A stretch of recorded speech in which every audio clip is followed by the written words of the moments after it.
Okay, so now we're getting into part 6 of our video series called Tribulation 101.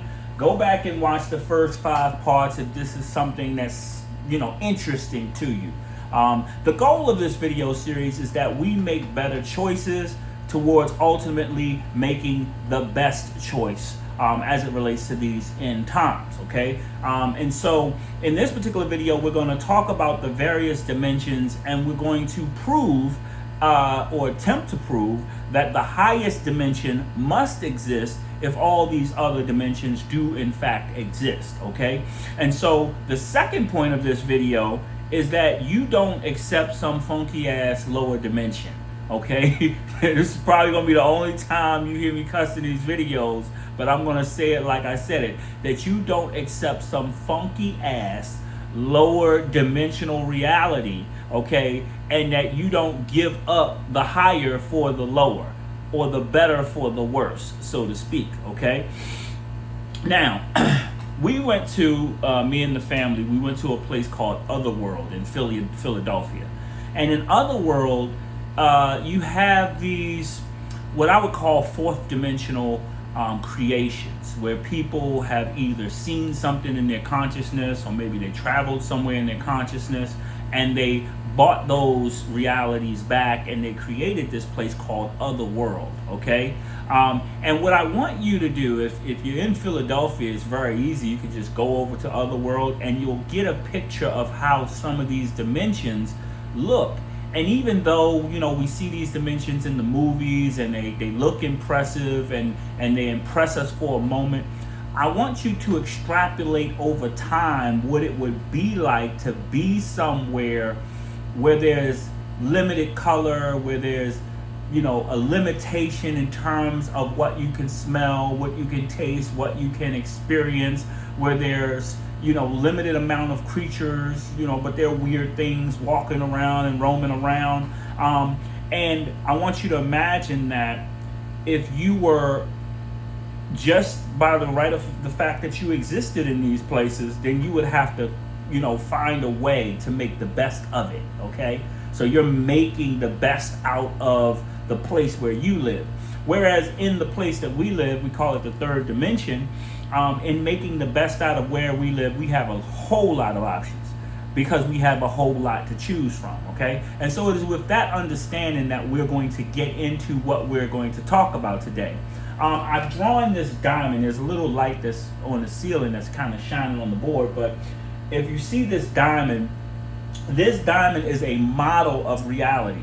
Now, we have different models of reality. We have to understand that the model is never the real thing. And so if I give you or hand you a model car, that does not represent the real car. It doesn't represent the real size of the car. It doesn't represent the real shape of the car. It doesn't represent the real function of the car. It doesn't represent the fact that you can actually get in the car and you can go somewhere else in space and time and get there faster because you have the actual car. So the model is a very stepped down representation of the reality, okay? And so at the top of our model here, we have the kingdom, right? And we're talking about the kingdom of heaven.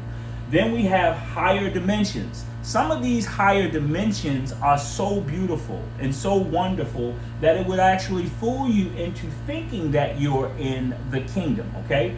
Then we have the third dimension when you come down from that. Then we have the lower dimensions when you come down from that. And then we have the hells that exist below those. And then we have something called the lake of fire that is way down at the bottom. Now, again, this is a model. It's just a representation of it, because the more you learn about these different dimensions, the more you learn that they don't follow some kind of a linear understanding that I might be trying to give you, okay? So, one of the things that we know for a fact is that there is, in fact, a DMT realm. The scientists have discovered it. They're studying it. They're studying the beings that exist there. There are people who had objective experiences in the DMT realm and can tell you that that realm exists. So the fact that another realm exists, and we know it objectively because we use this objective lens when we're living in a third dimensional reality is telling you that at least one other dimension exists. Okay, now before we had the internet, the advent of the internet, when we used to read books, guys like Bob Monroe, they talked in their books about the astral plane. And so you had Albert Taylor or Robert Taylor, I don't remember which, Bob Monroe, different people who wrote these different books where they were mapping out the astral plane. And so we know that that second dimension called the astral plane does in fact exist, okay? And so when you listen to these people and they say, don't believe any of this spiritual stuff, don't believe any of this, hogwash about there being a heavenly existence, only view it as existing in the realm of Harry Potter and in the realm of these stories and in the realm of Marvel, please understand that these dimensions of existence go way back, and they are all listed in the ancient texts, the Bible just being one of those ancient texts, okay? And so, the goal is not to convince you of anything other than exploring the possibilities so that you can make a better choice for yourself, all right? So, if the lower dimensional realities do in fact exist, right? Then my question to you is, why not the higher if more powerful beings would exist in the higher? So if more powerful beings are in the higher existences and they can make greater technology, more expansive technology, a more expansive reality, a more beautiful reality, a more joyous reality, then why wouldn't that reality exist too? Okay, so I want you to put on your thinking caps and think about that as I talk about some of my own personal experiences, okay? I can't talk about anybody else's experiences, but I can talk about my own personal experiences as somebody who's here to witness reality on this plane, but somebody who was also called to witness reality and come back to you to tell you that these realities do in fact exist, okay? So, the outer darkness. You hear it in the Bible where Jesus is talking about the wedding of the Lamb and the bridegroom coming in and finding somebody out who didn't have on wedding clothes, and they said, hurl him into the outer darkness. Now, the outer darkness is not the lake of fire, okay? So the outer darkness is a place that I travel to in consciousness. Okay, and it is where it's the void. It's where nothing exists. It's where, you just hear a swirling wind and you are just consciousness and cells floating out in the loneliness of space. Okay, no one's out there. No one cares or is concerned about you. We have to understand that our reality is held together by certain qualities of light, or dimensions are held together by certain qualities of light. Okay. And when light does not reach those dimensional spaces, or the light of consciousness does not reach that space, that is what is called the outer darkness. So when God says, I'm going to put you out of my, out of my consciousness, I don't want to see you, and you going into the outer darkness, you're going into a place where there's a void, where there's nothing going on, okay? The astral plane. I've traveled to the astral plane. I did this as a little child where, I used to live in Washington, D.C., and I used to fly around the astral plane with little kids at night, and I used to come back into my body and fly down the stairs and do all of the things. So the astral plane is somewhere I personally, from my personal experience, can say that this particular plane of existence exists. Other worlds. I've been to other worlds, in the sense that a world, I would say, is a place where, there's a complex amount of things going on, amount of life, okay? So a plane might just be simple, and simple things are going on, and it's kind of a carbon copy, but another world is where complex life and forms exist, and the complexity of life takes place. So there are, in fact, other worlds. I've been to a world where it's just numbers. I mean, I can't really say it was a world because I don't know, but I've been to a realm where it was just numbers, and numbers were flying around, and numbers like little creatures were moving around, and they were just numbers, okay? I've been to other timelines, okay? I've been into what is called the fourth dimension. Okay, so the fourth dimension is a higher dimension of existence than our third dimensional existence. And the fourth dimension is where it is said that these fallen angels exist, where it is said that these gods exist, these demigods exist, angels, exist in this fourth dimensional space. Okay, and so it's a space of existence, that a place of existence that is above our own, that is more complex than our own existence. Okay, the fourth dimensional plane of existence.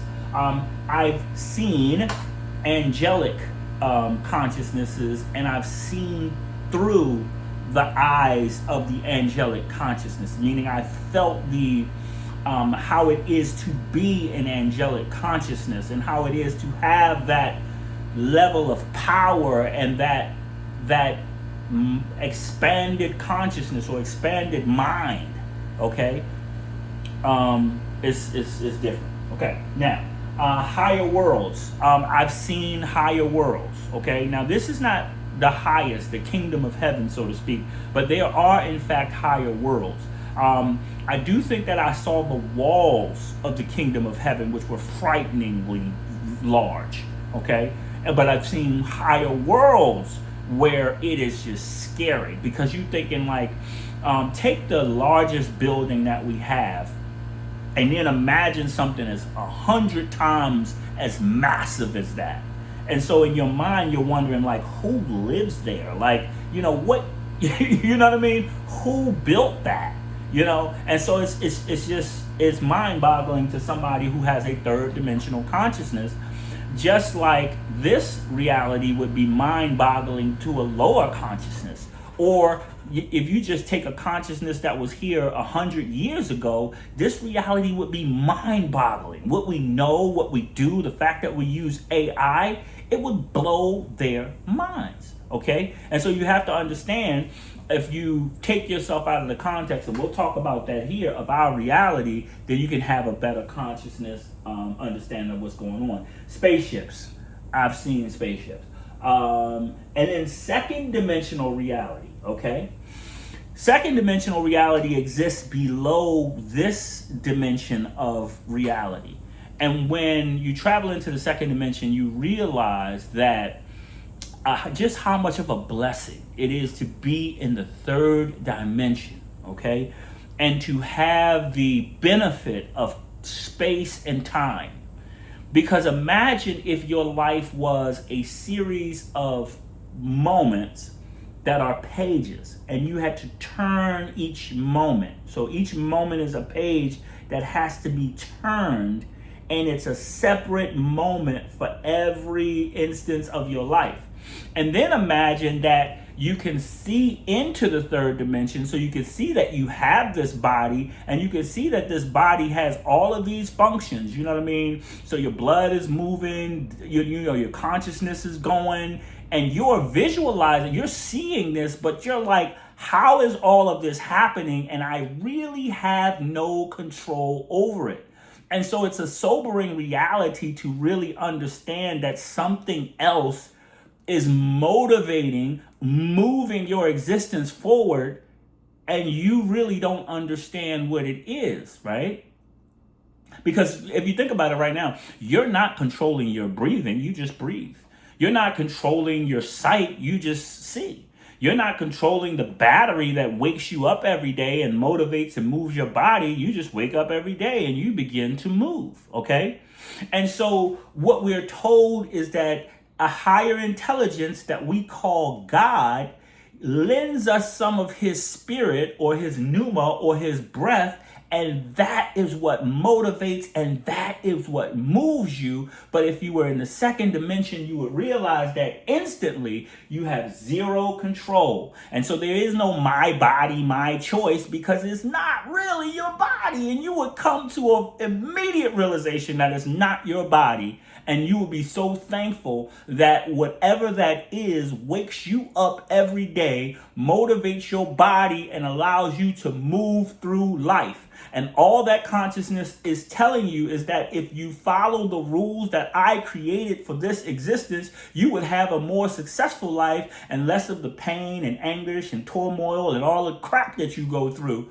But so that's the second dimension. That's the value of traveling in the second dimension. Anyway, so here's a pro tip. Reality will never fit into your understanding of it. Okay? So whatever your model is of reality, reality itself will never fit your model of reality. Okay? And so it is just the biggest arrogance that humans can ever have in thinking that we understand anything. Reality will always be bigger than your model. Another way of saying that is one word: humility. We have to have humility. Okay? And it is seeing outside of what you know that gives you humility. We want to put everything in the model of quote unquote religion. Oh, it doesn't fit the religious model. It's deep, and we throw it away, right? You know, it doesn't fit into my model. So what I want you to adopt is the idea that reality will never fit into your model. Okay, so you know what I mean. So get over yourself. You're a speck of dust. You know, in a just an instance of time. Okay, and if you kind of would view it a little closer to that, then you would be better off for it, because you would be more thankful for what you have, what you know, who you are, and what you actually do, in fact, understand. And so when a higher being says, like, you really don't know, and what I am trying to do is I am trying to invite you, little speck of dust, which will eventually be blown off the table. I am trying to invite you into something more eternal. So that when you get there, I'm going to tell you the thought process of getting there, because I've seen the quote unquote primordial goddesses. I've seen quote unquote the saints that live in eternal existence. When you get there, your mind is blown yet again, because just like something motivates your existence right here, what you understand is, because I made this small choice, I am now in an eternal reality. Because I made some small choice, because I decided that I was going to have faith in something, I'm now in this eternal reality. That is mind-blowing. And then you're seeing yourself in a world that you never thought you would be in. So I want you to kind of just chew on that for a second, because this is where we're headed. We're not headed to a place where, because we feel we got it, we got this little bit from the Bible, or we get it from the Holy Quran, or we get it from the, I understand the teachings of Hermes Trismegistus, or I understand the Atlantean teachings of Thoth. No. All you are doing is parsing those books and that information so that you can become a more evolved, more conscious being, yet have this limitation of the brain that you have, yet have this limitation of the time that we have, yet have the limitation of the space that we have, yet have the limitation of the finite resources that you have. You see what I'm saying? And so that's what it's about. It's about, like, and that's why we say it's your personal relationship. It's your personal relationship, because narrow is the way and few there are that find it. It's a personal relationship, because there's so many people off on the side of the road, with signs. I'm ready to sell you on a reality, baby. I'm ready to sell you on this. I'm ready to sell you on that. And so that's why I said in one of my earlier videos, look, even if you think that I'm wrong, my goal is that something in this one of these videos evolves you towards where you are going, because your relationship is with the Creator, not with me. Your path to the Creator is your path to the Creator. It's not a path towards me. who knows how long I'll be here and who knows how long these videos will be here. But I do know that the one reality that does in fact exist is that we have a connection to a creator that has a connection to us that could either expand, meaning that bandwidth of light can expand and you could be in that stream, or it can, it could dry up. And then you find yourself in the darkness trying to figure things out. Okay? And the people who normally find themselves in the darkness trying to figure things out is the people who think they know everything. You see what I'm saying? And they end up by themselves, and the one thing that they know, one thing I know is that I am me and I'm going to be the people. That's the stuff they be on. So anyway, I'm going to get up out of here. But next we got scriptures that we're going to talk about. But if you like this kind of content, I'm just going to say, go back and check out the other 5 videos that I have in this video series. And I'll see y'all on the next one. Tribulation 101, I'm out.